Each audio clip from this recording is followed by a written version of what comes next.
Então, eu me chamo Leandra, eu sou estudante de estudos da tradução, eu faço mestrado, né, em estudos da tradução. Eu, hoje em dia, sou intérprete médica, né, OPI e VRI, e, na verdade, eu não trabalho só com a interpretação médica, a gente faz várias coisas, mas eu sou contratada por uma empresa, então a gente faz a interpretação consecutiva curta, né? Ah, e é isso. Eu vou falar um pouco sobre o motivo de eu ter estudado, né? Motivo de eu ter pesquisado os estudos femininos da tradução e por que eu vou trazer hoje uma abordagem sobre a The Woman's Bible. Deixa eu descer aqui. Então, falando um pouco do contexto, porque eu comecei a estudar a Bíblia das Mulheres, que seria a The Woman's Bible. Na graduação, o meu TCC foi sobre a tradução de, de textos feministas de cunho religioso. Então, eu fiz o TCC todo embasado nesses textos feministas de cunho religioso e eu comecei a me interessar muito sobre a tradução da Bíblia. Então, eu entrei no mestrado para pesquisar um pouco mais a The Woman's Bible em si, que ela é uma análise dos estudos feministas da tradução. Desculpa, a minha pesquisa, a minha dissertação, ela vai ser uma análise dos estudos feministas da tradução na obra The Woman's Bible, e eu vou explorar a representação e a interpretação das escrituras sobre a perspectiva feminista, né? Aí eu vou mostrar para vocês aqui. Essa é a The Woman's Bible. Ela é uma Bíblia de 1895. Então, é um contexto histórico totalmente diferente do que a gente tem hoje. E para falar um pouco sobre o contexto histórico que surgiu os estudos feministas da tradução, a gente pode falar que os estudos feministas da tradução, eles surgiram como uma resposta à exclusão das mulheres na produção e interpretação de textos. Então, a análise da The Woman's Bible, ela destaca o movimento de empoderamento feminino na tradução e interpretação das escrituras. Então, falando um pouco mais do contexto histórico, com o avanço do feminismo no século XX, a cultura em si, as mulheres em si, elas testemunharam um crescimento muito grande na diversificação dos movimentos feministas em todo o mundo. Então, esses movimentos, eles lutavam, como a gente já sabe, por direitos iguais, autonomia das mulheres. Elas questionavam as estruturas patriarcais dominantes na sociedade, né? E o feminismo, ele forneceu um amplo conhecimento crítico para a gente examinar as relações de poder. Então, essas relações de poder, elas poderiam estar presentes na linguagem e na comunicação. E quando o avanço do feminismo foi surgindo, a gente teve o início dos estudos feministas da tradução. Então, com o desenvolvimento dos estudos da tradução em si, os acadêmicos, eles começaram a desenvolver a tradução de uma maneira mais significativa. Isso significa que eles começaram a perceber a tradução como uma atividade técnica e não neutra. Então, os estudiosos eles começaram a reconhecer a complexidade da tradução e a relação que a tradução teria com as questões de poder, identidade e cultura. Então, após os estudos e as abordagens pós-estruturalistas da linguagem, os estudos feministas da tradução eles começaram a surgir porque eles contestavam as noções tradicionais de autoridade. Então, as noções de verdade e estabilidade da linguagem. Eles começavam a enfatizar uma natureza mais fluida da linguagem, mais contingente, mais multifacetada. Depois disso, a gente tem os estudos feministas da tradução, eles começaram a perceber que eles precisavam ter uma desconstrução de gênero e identidade. Então, as teorias feministas da tradução, elas surgiram como uma resposta à divisão tradicional entre o original e a tradução. Eles buscavam desafiar as hierarquias, explorar o gênero e identidade. E como isso afetava a tradução. Dito isso, os estudos feministas da tradução, ele é considerado como um ativismo, ele é considerado uma produção literária feminina, Além disso, ele incentivou muito o engajamento das mulheres com os movimentos sociais e a produção literária feminista, e destacou também uma grande importância da tradução como ferramenta para ampliar as vozes marginalizadas, normalmente seria das mulheres, e disseminar também as ideias feministas. Nesse sentido, de novo, a tradução ela se torna uma prática política, cultural, e que tem um significado muito grande socialmente. Nisso, nós temos algumas ondas dos estudos feministas da tradução. A primeira onda, ela surge em 1970, 1980, e ela fala mais sobre a conscientização sobre as conscientizações. Nossa, buguei. As conscientizações de gênero e começa a falar mais sobre essas questões de gênero na tradução, as representações das mulheres como tradutoras ou personagens de tradução. Esse período também ele começou a ter estratégias para mostrar como a gente poderia desafiar as normas dominantes. E daí vem a segunda onda, que ela é de 1980 a 1990, que ela surgiu para expandir mais ainda as questões de identidade e diferença cultural na tradução. Durante esse período, os estudiosos começaram a considerar que as noções de gênero eram construídas e negociadas em diferentes contextos culturais e linguísticos, e essas diferenças elas eram apresentadas durante o processo de tradução. Então, eles começaram a testemunhar um aumento muito grande no uso das teorias pós-estruturalistas e pós-colonialistas para conseguir informar a análise feminista da tradução. Daí a gente tem a terceira onda, que aconteceu a partir de 1990 até o presente, que ela apresenta os estudos feministas da tradução. Como o estudo feminista da tradução, ele continuou a explorar as questões de gênero, ampliando o foco mais para a identidade de gênero, também uma análise para intersecções entre gênero, raça, classe e sexualidade durante a prática da tradução, para mostrar que as tradutoras feministas elas eram agentes políticos.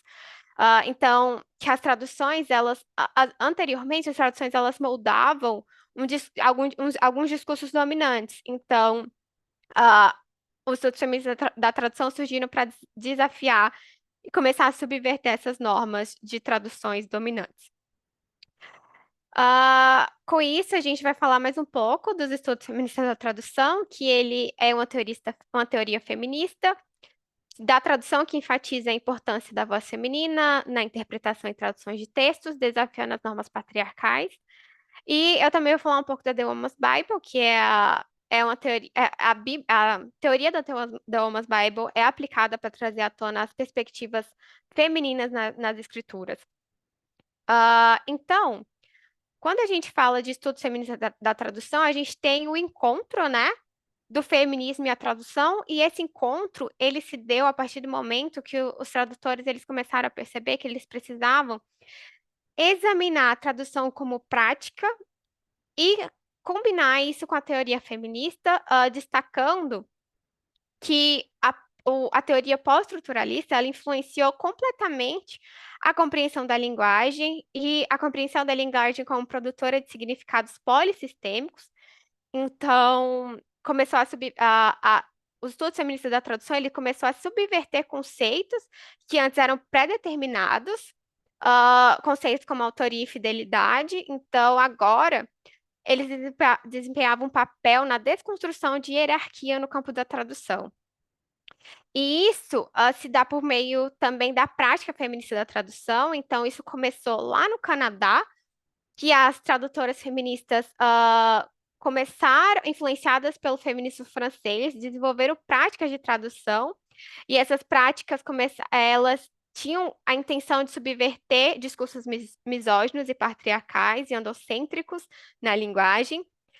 Dito isso, elas começaram a desenvolver estratégias, e algumas delas a gente conhece, outras não, que é a suplementação, preâmbulos e notas de rodapé, que são praticamente os paratextos, e a apropriação, que buscava interferir cultural, socialmente, politicamente os textos traduzidos. A apropriação, ela não é muito ela é muito criticada, as pessoas não gostam muito dela, como a gente estava falando no início da aula, que a apropriação muitas vezes ela traz um apagamento histórico e alguns críticos da tradução não gostavam disso. E, como eu disse, né, a trajetória dos estudos feministas da tradução tiveram muitas críticas e desafios. O principal deles era a acusação de sexismo reverso pelos tradutores homens. Essas críticas hoje em dia elas são questionáveis. Muitos desses tradutores homens, eles ignoram o contexto histórico e político, o qual surgiu a prática da tradução feminista. Por isso, normalmente é criticado.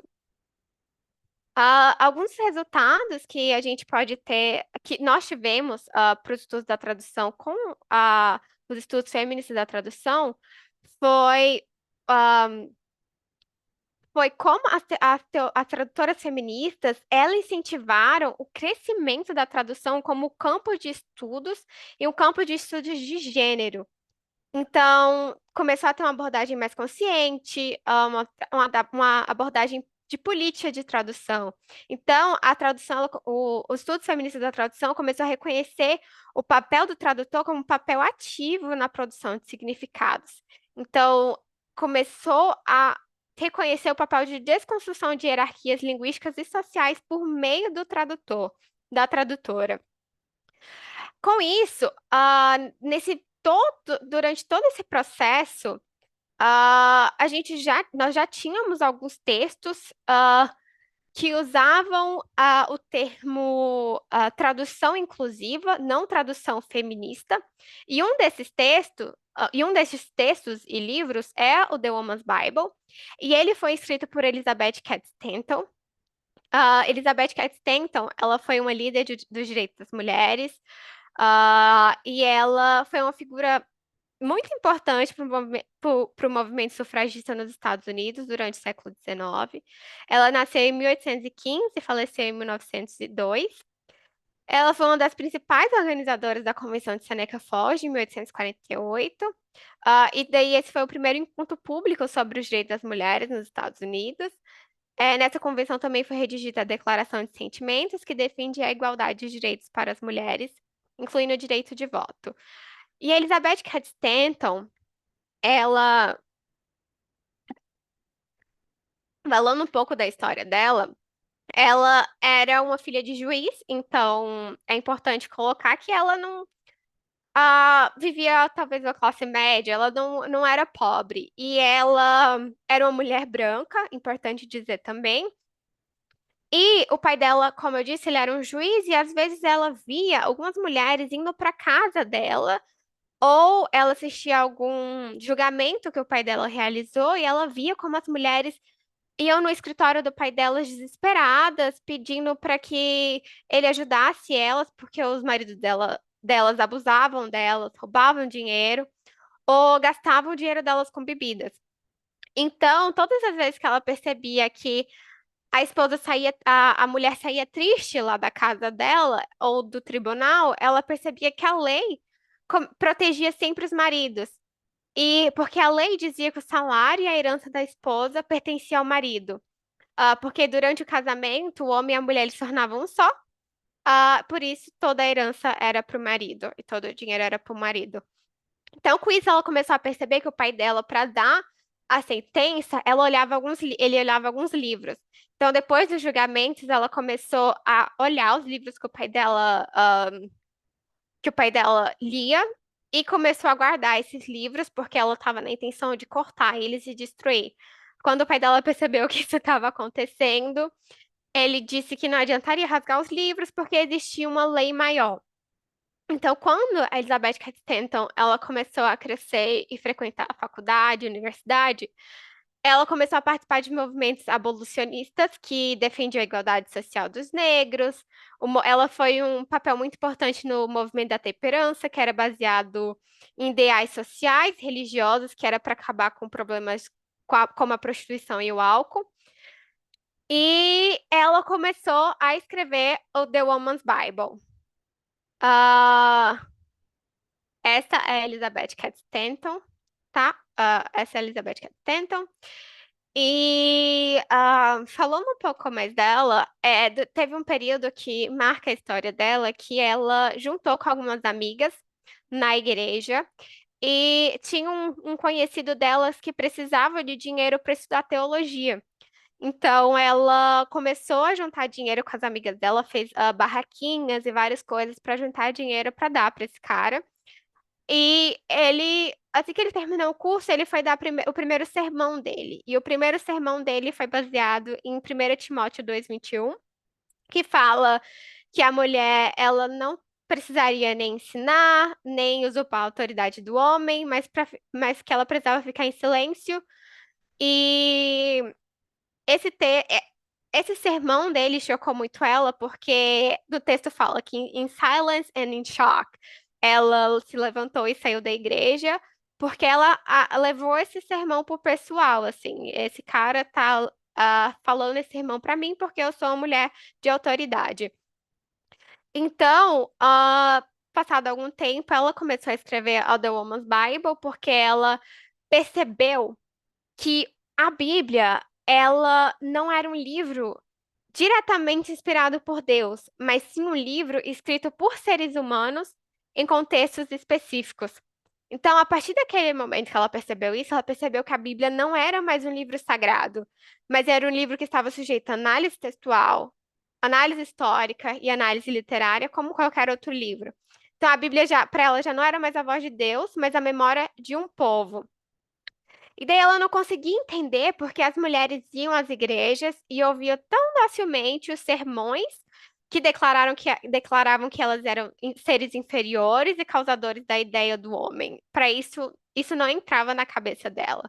Então, a ideia de Stanton com a Bíblia das mulheres era revisar os textos que diretamente se referiam às mulheres e aqueles nos quais as mulheres eram excluídas, eram colocadas em papel de exclusão. O projeto inicial de Stanton era que os comentários fossem feitos por grupos de mulheres, só mulheres. Esses grupos seriam na Europa e nos Estados Unidos. Então, as participantes seriam selecionadas e segundo as capacidades acadêmicas. E algumas delas teriam as especialidades em grego e hebraico, né, para traduzir os textos do original e conseguir traduzir o significado das palavras-chave. Então, outras pesquisadoras também iriam concentrar só nas histórias, nos manuscritos antigos e em algumas versões mais atuais da Bíblia para conseguir comparar. Então, foi um comitê de mais ou menos 30 pessoas, focado em fazer comentários, tecer comentários em inglês sobre a Bíblia. O primeiro passo para conseguir traduzir para conseguir fazer a análise, os comentários da Bíblia, foram comprar várias Bíblias. Então, o comitê, ele comprou várias Bíblias, recortou vários textos, principalmente o ponto principal a palavra-chave que elas procuravam era mulheres. Então, sempre que um texto aparecia mulheres, elas começavam a pesquisar sobre isso. O segundo passo foi colar esses textos numa folha e começar a escrever os comentários mesmo manuscritos. E qual seria o objetivo disso? Que seria o objetivo seria escrever comentários, não análise, não ensaio científico, mas comentários breves que pudessem explicar para uma pessoa leiga ou uma pessoa, ou que fosse, não leiga, uma pessoa que fosse acessível ao público, no caso, mulheres que iriam à igreja, para mostrar para elas que Deus não havia escrito a Bíblia pessoalmente. E que, por exemplo, a cena descrita no Jardim do Éden, lá em Gênesis, não passava de um mito. Então, que as mulheres não eram responsáveis pelo pecado do mundo. E que a vontade de Deus não era a submissão das mulheres, mas sim que a Bíblia era uma arma política e ideológica e que a Bíblia não era um livro neutro. Então, o objetivo dela era lutar para que as mulheres tivessem igualdade. Ah, e alguns dos outros objetivos era que, durante a escrita da Bíblia, o homem carrega uma marca que eles foram os únicos que tiveram, que falaram com Deus, que tiveram as respostas que puderam escrever as palavras de Deus. Então, nessa postura dela, ela apresenta que não só homens podem ouvir a palavra de Deus, mas que as mulheres também podem ouvir a palavra de Deus e poderiam escrever sobre isso. Então, algum dos, algum algumas das coisas basilares que a Elizabeth Castenta usa para tecer comentários, algumas características sobre a escrita da The Woman's Bible. A primeira seria a dedicação à tradução e significados no original. Então, assim, a Bíblia não foi traduzida do grego e do hebraico, então não vale. Vale sim, porque ela buscou lá do original do hebraico e grego. Então, ela teve um grupo de pessoas dedicado à tradução e à tradução de significados no original.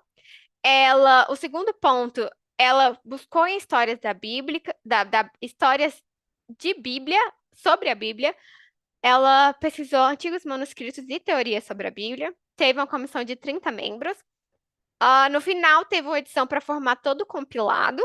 Desculpa. Os comentários finais eles foram feitos por outro comitê especializado, não apenas só em pesquisadoras acadêmicas. Aqui, eu acho que eu vou ter que fazer a apresentação para ficar mais fácil para vocês verem. Aqui, nós temos como, na verdade, eu não mostrei para vocês. Aqui tem a The Woman's Bible, que seria essa Bíblia em azul, a Bíblia da Elizabeth Cady Stanton. Na segunda coluna, tem a tradução da Bíblia para as mulheres, da Elizabeth Cady Stanton, mas foi uma tradução da Ruth Barros. Ela foi feita em 2019. A Ruth Barros não, eu acho que ela não morreu. Ela é uma freira. E o terceiro comentário, a terceira coluna é a Bíblia da Mulher, que é a Bíblia protestante tradicional. Ela é a Bíblia baseada em João Ferreira de Almeida, né, que foi a primeira tradução para o português. Então, eu decidi comparar as três Bíblias. A primeira comparação vai ser feita entre a tradução da Bíblia da The Woman's Bible para a Bíblia das Mulheres. E daí, durante a minha dissertação, eu vou conseguir colocar detalhes, né, palavra por palavra, algumas mudanças que a gente percebe, mas por aqui, no momento, eu só vou mostrar para vocês algumas coisinhas que a gente pode perceber lendo de primeira, assim, o texto. Aí aqui eu trouxe 1 Coríntios 14, que no capítulo 34 fala: permaneçam as mulheres em silêncio nas igrejas, pois não lhes é permitido falar. Antes permaneçam em submissão, como diz a lei. No 35 diz: se quiserem aprender alguma coisa, que perguntem a seus maridos em casa, pois é vergonhoso a mulher falar na igreja.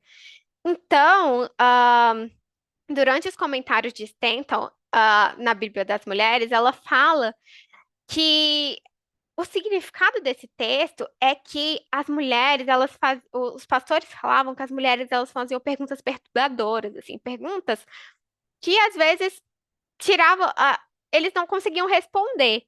Então, ele dizia que as mulheres precisavam perguntar para os maridos que não era para causar perturbação dentro da igreja, com as perguntas doidas delas. Então, eles diziam que o senso comum de que os homens eram. Ele dizia que eles precisavam usar o senso comum de que os homens eram sábios para aconselhar as mulheres, e não fazer com que as mulheres perguntassem para os pastores. Aí já na Bíblia do João Ferreira de Almeida, que ela é uma Bíblia cheia de paratextos, como a The Woman's Bible, os paratextos também são feitos de comentários só de mulheres. Eu achei muito interessante comparar isso, que a The Woman's Bible ela foi feita só com comentários só de mulheres e a Bíblia da Mulher ela também foi feita só com comentários de mulheres, mas são comentários bem maiores. Então, ela justifica o porquê as mulheres precisavam permanecer em silêncios ou caladas, como fala aqui nesse texto, submissas também, como aqui fala, mas estejam submissas como também a lei determina. justificando isso do texto em versículos anteriores. Então, eles citam Paulo, ah, eles vão lá no Antigo Testamento para justificar isso. Como eu disse, eles justificam que as mulheres, na época, elas causavam desordem, né, na conduta da igreja. Então, não era legal que elas falassem, porque elas eram pessoas desordeiras. Aí ele apresenta que Deus não é confuso. Então, se as mulheres elas não poderiam apresentar desordem, porque elas não poderiam causar confusão, já que elas obedeciam a um Deus ah, que não era confuso. E também um dos objetivos era frear a falação em êxtase. Então, o primeiro ponto que a gente pode perceber, um dos pontos que a gente pode perceber nessa primeira leitura, é que eles achavam as mulheres escandalosas. Então, se a gente trazer para um contexto do século XXI, as mulheres ainda são consideradas escandalosas. Então, se a gente comparar, talvez pode ser, isso eu não consigo comprovar, né? Mas pode ser que um dos motivos que as mulheres sejam consideradas escandalosas hoje em dia é devido à Bíblia. Vocês conseguem entender o ponto que eu tento chegar?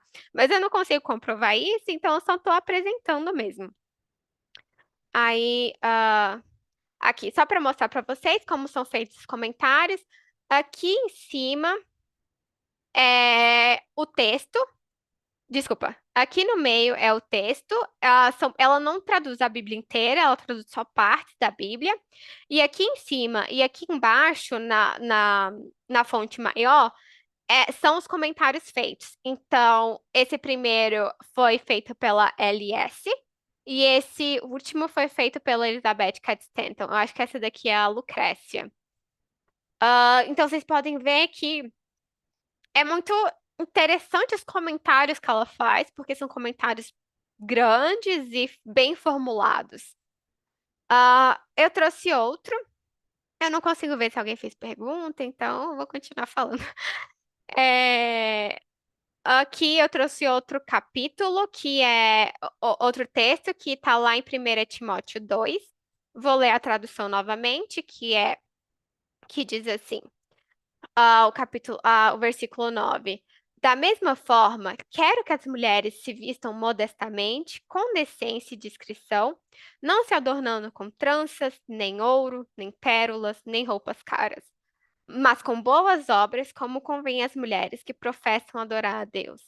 A mulher deve aprender em silêncio, com toda sujeição. Não permito que a mulher ensine, nem que tenha autoridade sobre o homem, esteja, porém, em silêncio.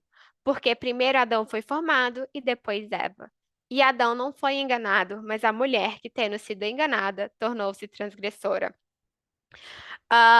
Então, a gente pode ver nessa primeira leitura que eles falam sobre o uso de tranças. E eu fiquei assim, pensando, nossa, mas por que ah, eles se incomodavam com o uso de tranças? E a Elizabeth Cady Stanton fala que naquela época quem usava trança eram as prostitutas. Então, não era decente e modesto que uma mulher usasse trança. Ah, deixa eu ver. Aqui, ela também fala sobre.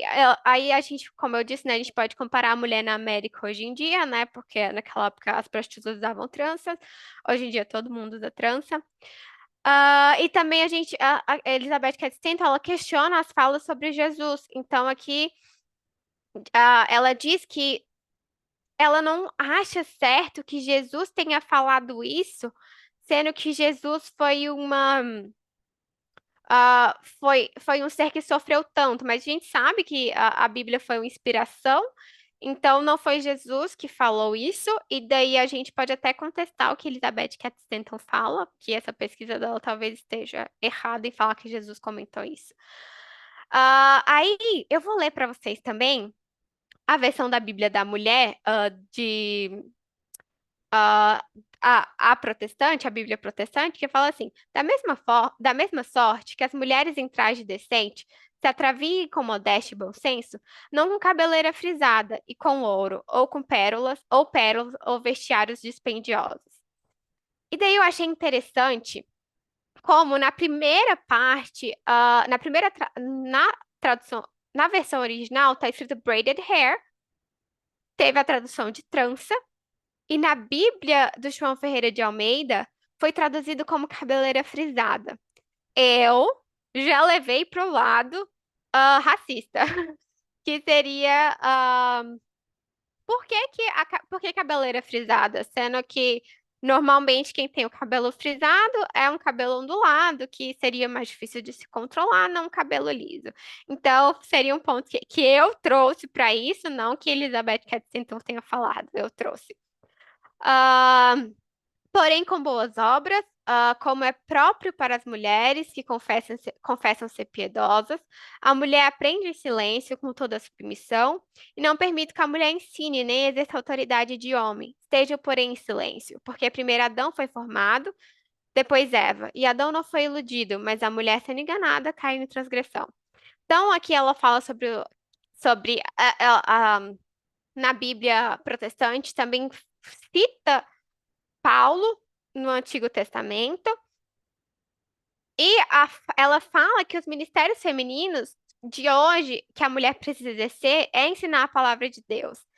Então, hoje em dia a gente pode pensar que as mulheres em determinadas igrejas, em determinadas convenções, elas não são permitidas ter papel de liderança até hoje.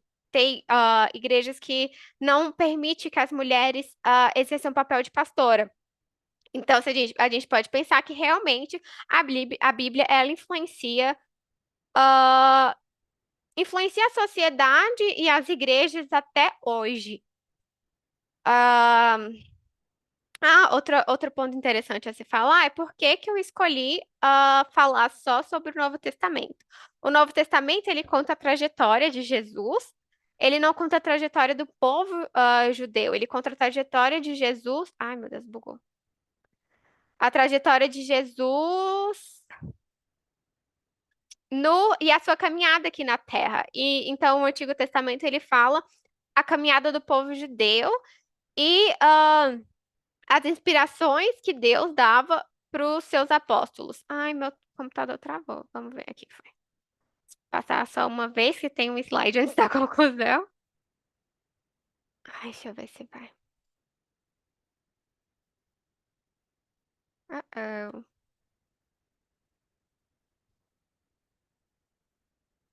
Aqui, peraí. Meu Deus. Aqui, perspectivas. Então, algumas das perspectivas que a gente pode colocar entre os estudos feministas da tradução e a The Woman's Bible é que os estudos feministas, a The Woman's Bible, ela foi um ponto de partida muito interessante para os estudos feministas da tradução, pensando que muito antes dos estudos feministas da tradução existir, a Elizabeth Katzenton já tinha pensado nisso, na inclusão e valorização da experiência feminina na interpretação das escrituras.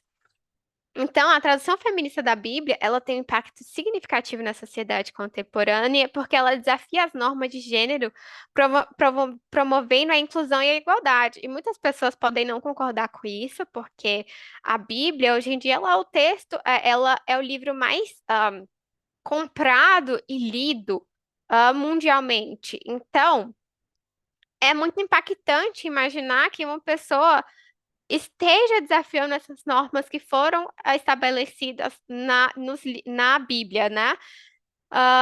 Outra coisa que a gente poderia pensar, que é no último tópico, é a tradução feminista da Bíblia, ela contribuiu para a desconstrução de estereótipos de gênero, oferecendo interpretação inclusive e diversificada das escrituras. Hoje em dia, nós temos a Bíblia de versões inclusivas, que elas colocam uma tradução mais inclusiva para a sociedade hoje em dia, então pode ter lá gente, eu não lembro mais versículos bíblicos, mas eles colocam numa perspectiva mais jovial, num texto mais jovial, mais descolado. Então, se a igreja, ela permite ter uma tradução mais jovial, por que não tecer comentários criticando ou levando a sociedade a perceber que talvez esse texto ou alguns versículos não cabe mais hoje em dia para a perspectiva de hoje, sendo que ah, a gente não sabe confirmar se o texto foi realmente um texto escrito por Deus ou se foi só uma inspiração para os homens. Então, para a gente concluir, Eu vou dar uma lidinha aqui para vocês que a análise dos estudos feministas da tradução na obra The Woman's Bible, ela revela a importância da tradução feminista das escrituras para a valorização da voz e experiência feminina. E então essa abordagem ela promove a inclusão, a igualdade de gênero e a desconstrução de estereótipos. Isso ela promove. O texto, a The Woman's Bible, ela promove. Ela não tem como fazer isso na sociedade, porque a sociedade já carrega um papel histórico androcêntrico e patriarcal muito forte. Mas esse livro é de 1895, nós estamos em 2024. Então, hoje em dia nós temos várias pesquisas e vários textos que estudam a Bíblia e a abordagem feminista na Bíblia. Então, só para finalizar, eu citei aqui Emma Kergun e Olga Castro, de 2017, que os estudos femininos da tradução, eles são importantes porque eles reconhecem a divisão global do trabalho, incluindo a produção do conhecimento da própria tradução, especialmente ao reposicionarmos a concepção de trabalho e sua divisão sexual socialmente construída. Ela ajuda a intervir na estrutura da divisão colonial, heteropatriarcal, por meio da circulação de diversos de discursos subversivos entre fronteiras e culturas, e encoraja as mulheres no engajamento de diálogos críticos e mudanças epistemológicas. Então, o estudo feminista da tradução, ele surge para encorajar as mulheres no engajamento de diálogos críticos e mudanças epistemológicas. A gente sabe que isso não vai acontecer uma mudança na sociedade, que todo mundo vai falar tradutor e cantor. É mais mesmo uma questão de crítica e estudo. Então, é isso que eu vim mostrar para vocês. Um pouco do meu trabalho de dissertação. Tem muita coisa ainda para eu conseguir pesquisar, para eu apresentar. Mas isso é a Bíblia para as Mulheres, vai estar na minha dissertação e é um dos meus objetos de pesquisa. É isso. Obrigada.